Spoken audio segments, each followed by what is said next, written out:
रामगिराम राहणार ओझर खुर्द तालुका मानूर येथील रहिवासी असून माझ्या नावे एकाच नावावर 2 मीटर बिल 1,26,000 बाकी आहे असे सांगितले. महावितरण विभाग उपविभाग मानूर तालुका मानूर जिल्हा परभणी यांनी असे सांगितले की पहिले तुमच्याकडे 1,26,000 बाकी ही बाकी भरावं लागेल, नाही तर तुमचे कलेक्शन कापण्यात येईल, तुम्हाला लाईट भेटणार नाही, दुसरे मीटर मी देऊ शकत नाही. ह्या अधिकाऱ्याच्या भोंगळ कारभारामुळे मला अंधारात राहावं लागत आहे.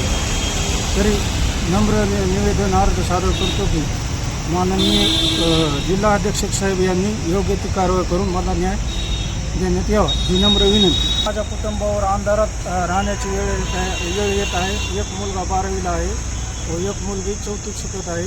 तरी अभ्यास करण्यास त्याला अडथळा येत आहे. तरी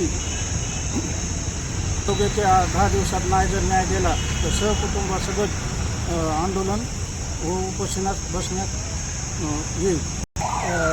वारंवार करून अर्ज करून मला नवीन मीटर दिलेलं नाही व मला हे मीटर बिल दोन्ही बंद करून मला नवीन मीटर देण्यात येईल ही नम्र